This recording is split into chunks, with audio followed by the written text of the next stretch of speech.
Buenas tardes con todos. Vamos a esperar unos minutos más que se conecten. Solo hay 40 nada más, ya, para iniciar la clase.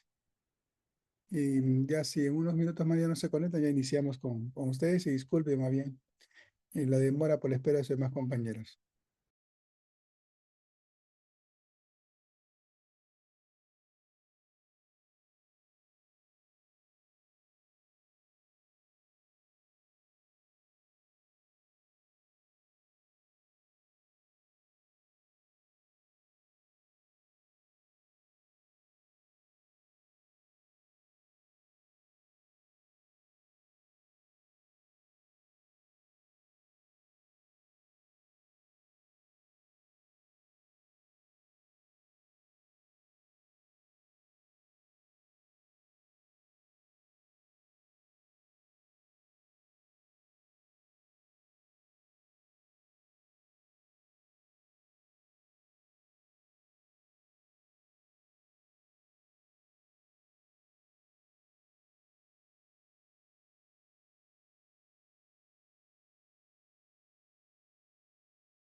Eh, Tutor, buenas tardes.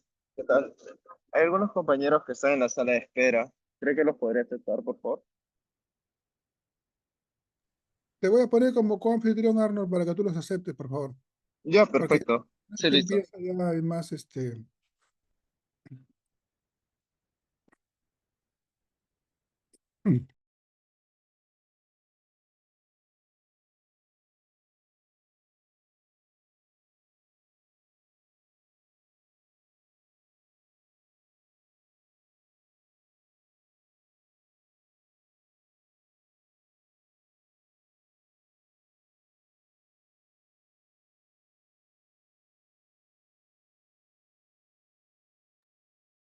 Listo, tutor. Ya los estoy aceptando.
Buenas tardes, vamos a iniciar el tema.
Muy bien, vamos a iniciar lo que son las redes integradas de salud en el Perú.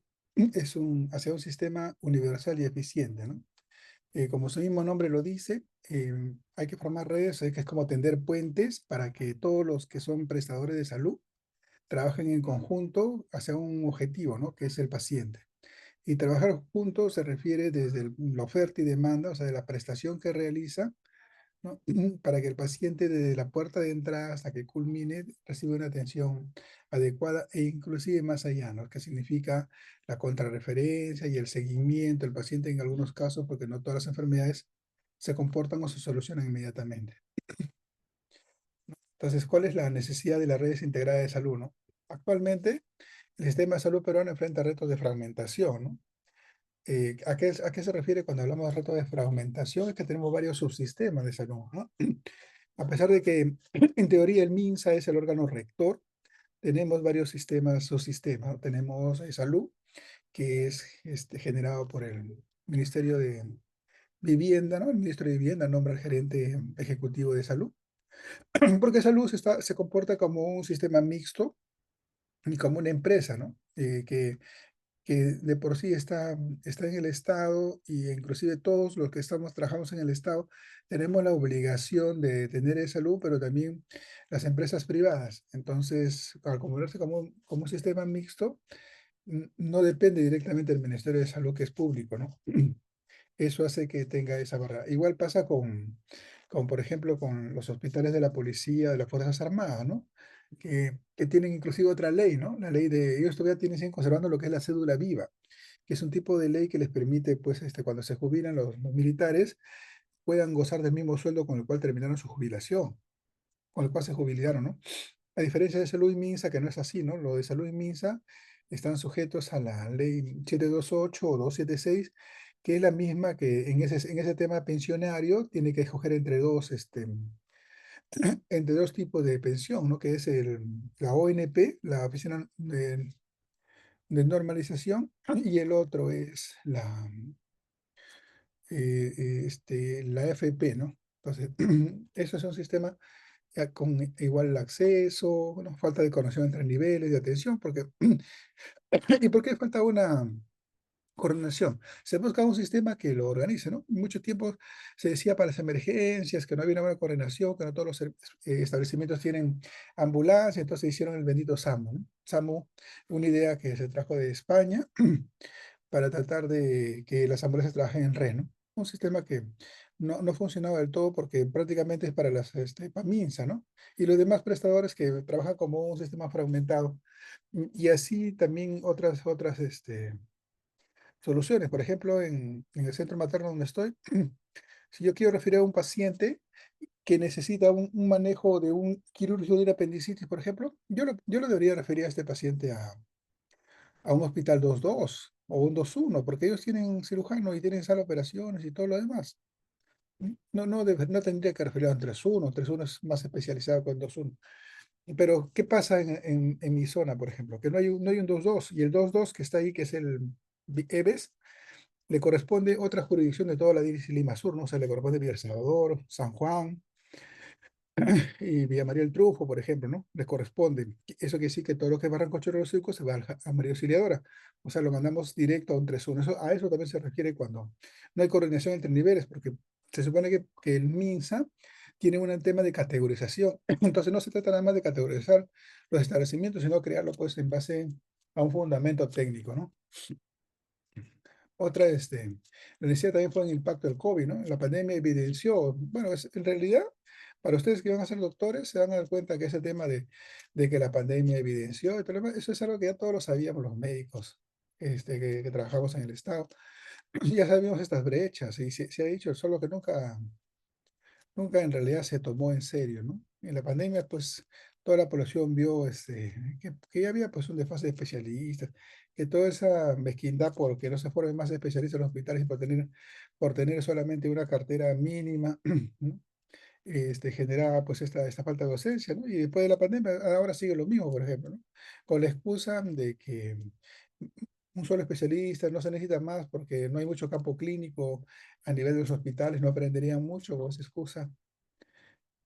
Seguimos antes de la pandemia, ¿no? Entonces, muchos de ustedes van a competir por una plaza y se van a quedar muchos de ustedes sin una especialidad, ¿no? Entonces van a tener que emigrar a otro lugar que tenga mayor cantidad de plazas, que les dé facilidades, o si no, pues van a tener que trabajar como general y el siguiente año así hasta seguir intentándolo hasta lograr la especialidad, ¿no? Entonces, es algo que desde hace muchos años se ha visto, ¿no? Y no solamente hablamos de la brecha de recursos humanos, sino también la brecha de infraestructura, ¿no? Entonces, los objetivos de esta redes integradas es explorar cómo transformar la salud para que sea un sistema único, o sea, debería ser un solo sistema de salud, ¿no? Entonces, eso mejoraría la eficiencia como en países desarrollados, ¿no? Entonces, el primer tema de la red central sur es el sistema de salud peruano. ¿Cómo es el sistema de salud peruano? ¿No? Se organiza en sus sistemas, lo que les había dicho público. Ahí está MINSE, salud en los privados, actores regionales y locales, los gobiernos regionales también tienen, a pesar de que pertenecen al Ministerio de Salud, pues el gobernador regional decide, pues, inclusive con cambios en las políticas nacionales, ¿no? Hay desafíos históricos, ¿no? La fragmentación de las instituciones, inequidad geográfica, recursos limitados, falta de coordinación han marcado el desarrollo del sector salud en las últimas décadas, ¿no? O sea, pues, hay desafíos que a pesar de que se sabe el diagnóstico, no se da una solución, ¿no? Y solo el 76% de la población tiene un tipo de seguro de salud, ¿no? Entonces, ese 24% que se queda, pues estamos hablando de millones de personas, no es un número pequeño, ¿no? ¿Ya?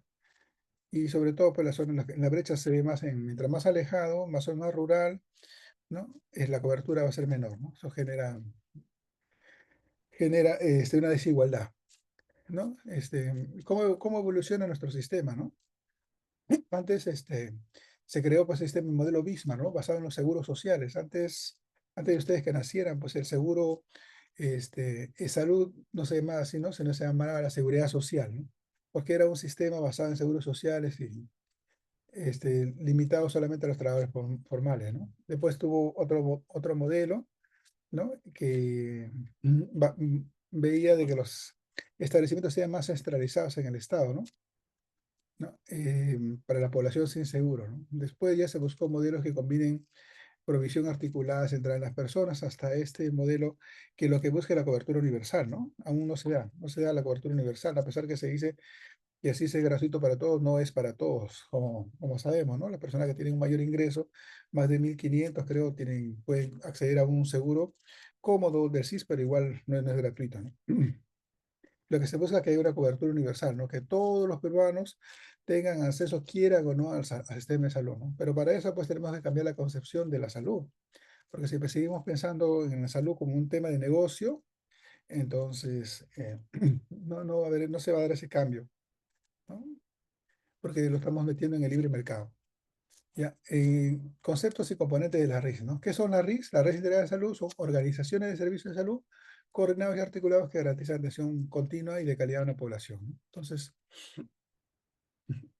como le decía al inicio, se forma como una, como una red de los establecimientos para que trabajen articuladamente, ¿no? Para que no se dupliquen en la atención y que para más bien se complementen, ¿no? Esa es la idea. ¿Cuáles son los objetivos principales de una RIS? Son garantizar la continuidad asistencial. Como le decía, la atención debe continuar hasta que el paciente dé de alta y si es crónico y no tiene un alta definitiva, hasta su seguimiento, ¿no? Otro objetivo es mejorar la accesibilidad y equidad, ¿no? Que no sea por sexo, que no sea por nuestro género, que no sea por nuestro color de piel, que no sea por nuestro tamaño, que no sea por nuestra lengua, ¿no? O por dónde vivimos, para que todos deben tener accesibilidad y equidad, ¿no? Y que también el hecho de formar un sistema único, articulado, pueda optimizar los recursos y sobre todo fortalecer la APS, por la atención primaria de la salud. Uno de los atributos está dado pues por lo que viene a ser el modelo de atención de familia y comunidad, ¿no? Son cuatro los atributos que se dan, ¿no? Que son los atributos de la atención primaria, ¿no? La continuidad, la integralidad, la accesibilidad, ¿no? Entonces, ese seguimiento del paciente en todos los niveles, pues, ¿no? Eso es lo que busca, ¿no? Entonces, una RIS tiene un diagrama de acción, ¿no? El nivel primario, a nivel de Ministerio de Salud, ¿no? Están los postos y los centros de salud comunitarios. Recuerden que las postas y el primer nivel se dividen pues, en cuatro subniveles. El 1.1 es un centro, un puesto de salud sin médico que da de 6 horas. 1.2 el puesto de salud con médico de 12 horas. Y después están tiene el puesto de salud con médico de 6 horas y después está el centro de salud con 12 horas, que no solamente tiene atención médica, sino laboratorio, ¿no? Y el 1.4 es el materno infantil, que no solamente tiene el laboratorio, sino es atención 24 horas de emergencias y atención de partos. En el nivel secundario están los hospitales generales que tienen atención intermedia, ¿no? Los 2.1 que tienen las cuatro especialidades y los 2.2 que tienen las cuatro especialidades más algunas especialidades, ¿no? Y a nivel terciario están los 3.1 que tienen todas las especialidades, o sea, María Auxiliadora Loaiza tienen todas las especialidades. Y está el 3.2 que son los institutos, bueno, neurológicas, neoplásicas, del ojo, del niño, entre paternidad, entre muchas, ¿no? ¿Cuál es el marco normativo y las políticas públicas, no? Hay una resolución que empezó el 2014, la 076, ¿no? Que establece los elementos técnicos para que se conforme y funcione la RIS, ¿no? Después ha habido reuniones para definir la estrategia de cómo lograr esa cobertura universal, cómo fortalecer los sistemas integrados y cómo reducir la brecha interna, inequidad, ¿no? Ese es el Plan Nacional Multisectorial de Salud al 2030. O sea, se supone que hay un acuerdo al 2030 que esto se debería brindar, pero cada gobierno de turno muchas veces no le da tanta prioridad, ¿no? Entonces, también están las estrategias de articulación intergubernamental, ¿no? Que significa que los gobiernos deben trabajar de manera articulada, ¿no? Desde el gobierno local al regional y al nacional, ¿no? Eh, Siguiendo pues al MISA como ente rector, ¿no? Una dimensión también de la RIS es la gobernanza, ¿no?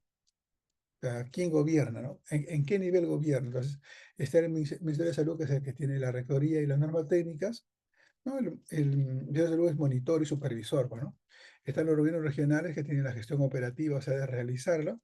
Están los gobiernos locales que tienen la función de hacer la promoción y vigilancia, ¿no? Promoción de la salud, ¿no? Está la comunidad, que son los que van a participar activamente en la promoción y vigilancia. Está la sociedad civil, ¿no? Que no solo también está involucrada en la participación activa, sino también actúan como veedores, ¿no? Y con alianzas, ¿no? En este caso hablan, pues, de la empresa también, ¿no? Como apoyo, ¿no? El, el punto 4 es el modelo de atención y la organización territorial, ¿no? ¿A qué se refiere esto? Es que la RIS tiene definido un territorio. No, no puede ser que yo decida arbitrariamente qué me corresponde, ¿no? Sino que tengo que definir un territorio que tiene que ver pues con la accesibilidad geográfica, tiene que ver con los caminos que encuentre, las pistas, ¿no? Tiene que ver también con la parte socioeconómica que se puede dar, pues, para que sea una RIS, ¿no? Entonces, la atención primaria es la puerta de entrada, ¿no? El primer contacto ocurre en las POS, centros de salud, donde se resuelve pues, el 80% de la necesidad, ¿no? Eso lo entendemos, ¿no? 80% se resuelve en el primer nivel, 15% en el segundo y 5% se debería resolver en el tercero. Entonces, quiere decir que la mayor demanda la tiene el primer nivel, son la primera puerta de entrada, pero la demanda más compleja la tiene el tercer nivel, ¿no? Entonces, el tercer nivel no deben ser creados para atender emergencias como se ha creado ahora, ¿no? Que deben atender emergencias sí o sí, porque tú estás poniendo equipamiento y personal que ha tenido una mejor especialización en atender a veces, muchas veces emergencias que son urgencias o no son ni siquiera prioridad 3, ¿no? ¿Ya? Entonces, hay los mapas de distribución de establecimientos, ¿no? Entonces, las zonas urbanas concentran el 65% de los establecimientos de salud con mayor densidad, pues Lima, Arequipa, La Libertad, ¿no? ¿Ya? Y son los que tienen pues, facilidad para hacerse especializados. Inclusive en institutos de enfermedades neoplásicas tienen pues La Libertad y tiene Arequipa, ¿no? Los desafíos rurales y remotos en esta distribución, las comunidades amazónicas, las andinas, enfrentan pues distancias de 8 horas para acceder a establecimientos más cercanos, ¿no?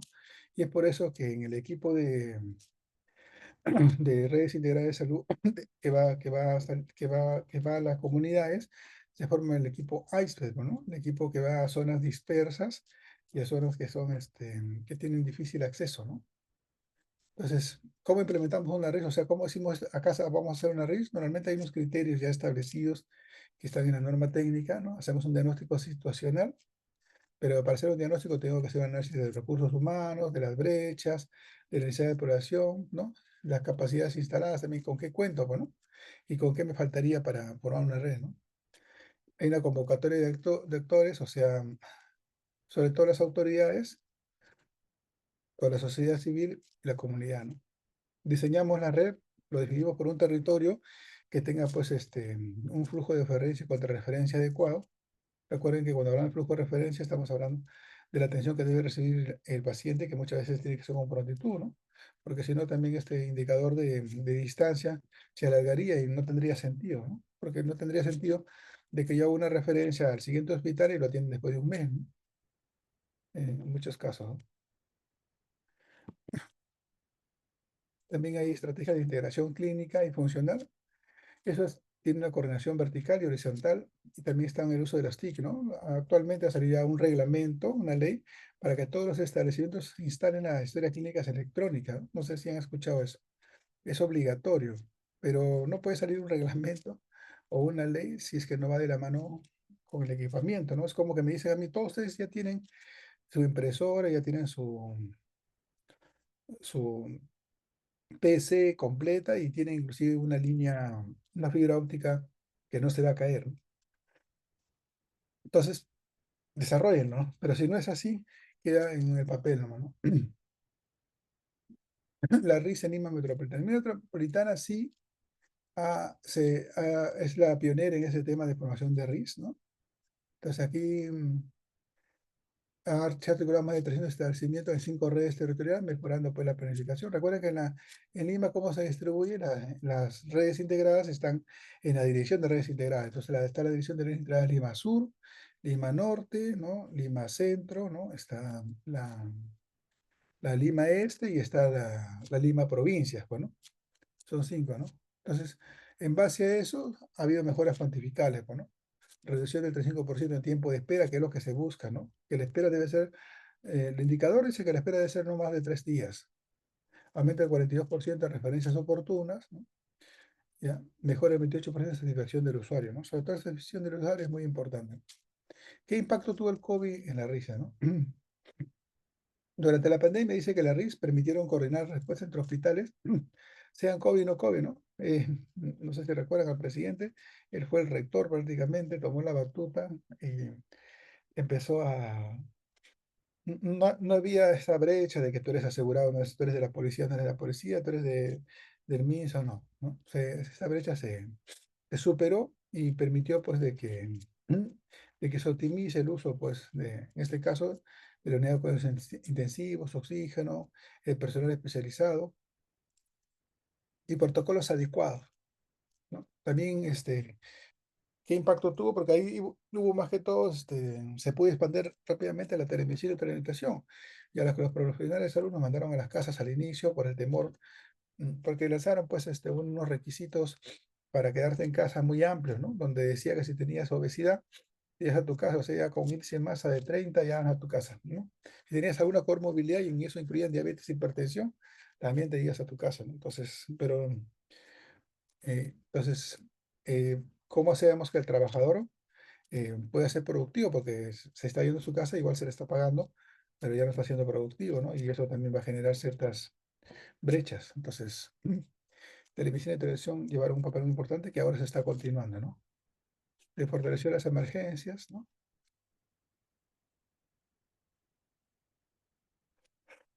¿Cuánto se hizo? 2,1 millones de teleconsultas, 450 establecimientos que se articularan, 68% de mejora en respuesta. Eso es lo que se hizo en la pandemia, ¿no? Es común recordar eso. ¿Cuáles fueron las dificultades y desafíos actuales? Tenemos una infraestructura limitada.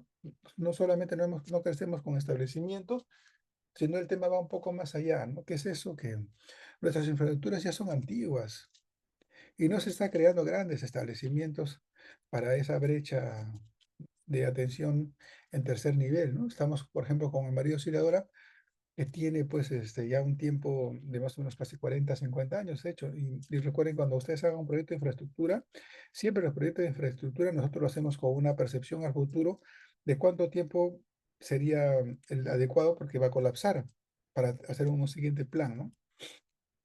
Entonces quiere decir que ya María Auxiliadora, para citar el ejemplo, ya colapsó con la cantidad de población que van hacia ellos y necesita un crecimiento y así todos los grandes hospitales, ¿no? Tenemos sistemas poco interoperables. Eso de las TIC, de la interoperabilidad, ha sido un tema que se vio porque no estábamos preparados desde el punto de vista tecnológicamente, ¿no? A pesar de que se sabía, no se daba prioridad, ¿no? Entonces los privados llevaron la delantera y se beneficiaron económicamente, ¿no? Cuando eh, eso no sería el tema, ¿no? El tema es que quién atendía a la población que no podía tener acceso a ello, ¿no? Sigue habiendo una brecha de recursos humanos, hay desigualdades territoriales, ¿no? Eso es algo que tiene ¿Cómo fortalecemos la risa, ¿no? Una gobernanza establecida, ya hablamos sobre la gobernanza, entonces tiene que estar establecida. Para eso hay que consolidar los mecanismos de coordinación entre ambos gobiernos, ¿no? Sean locales, sean provinciales o sean nacionales, ¿no? Hay que invertir en las TIC porque como pueden ver ya eso es algo que ha venido para quedarse, es como la IA, ¿no? La inteligencia artificial, ha venido para quedarse y nosotros tenemos que estar a la vanguardia, ¿no? Entonces ustedes ya tienen que aprender o van a aprender, espero que sí, cuando hagan su internado, a hacer las teleconsultas, las telereferencias, hacer telemedicina y todo eso, ¿no? Gestión del talento humano, ¿no?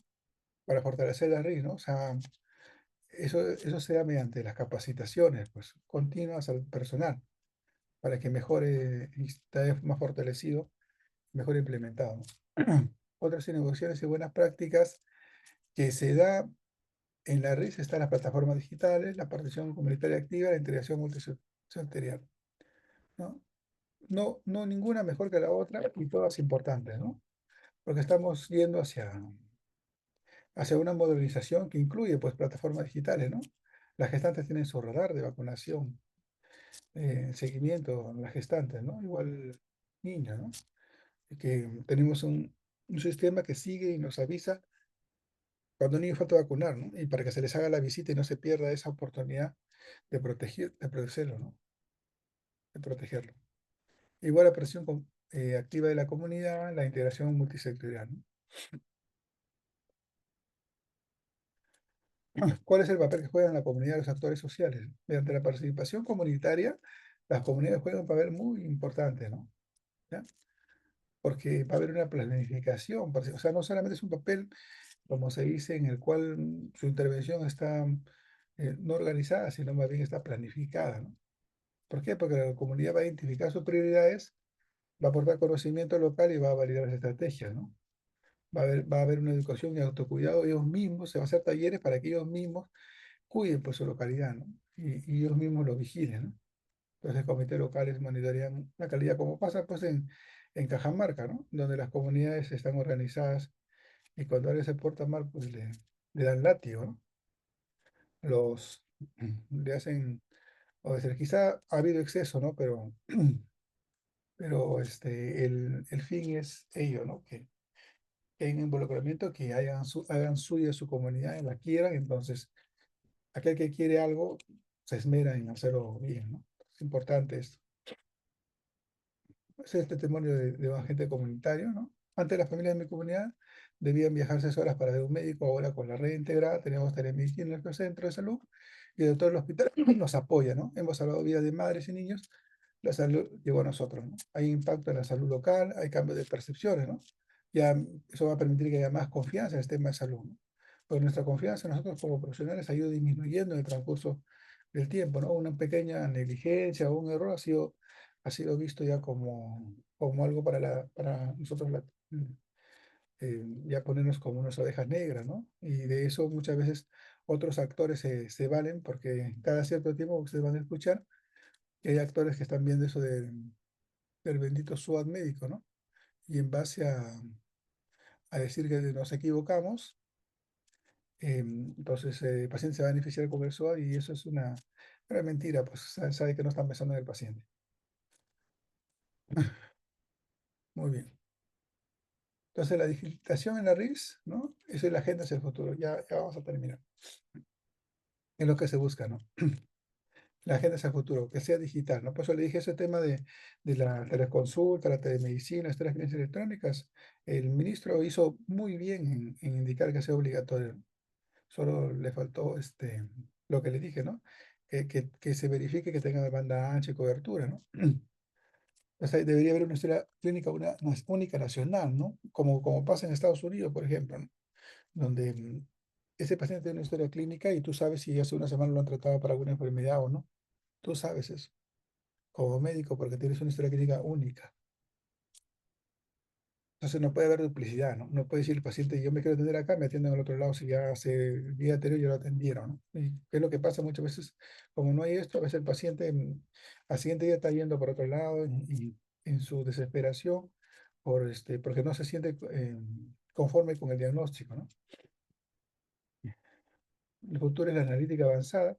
Recuerda que hay un apoyo grande al tema de laboratorio, ¿no?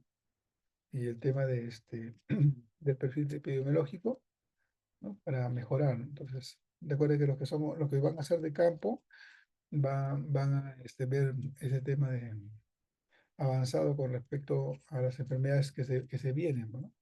Quizá alguno de ustedes sea epidemiólogo, salubrista, ¿no? O médico de familia, como ministro de salud, ¿no? El ministro de salud, el doctor Napoleón, es el médico de familia, ¿no? Una telemedicina escalada y una conectividad universal, ¿no? Por un satélite, ¿no? Sería bueno, ¿no? Sería bueno eso. Es lo ideal. Muy bien. ¿Alguna pregunta al respecto? Digital.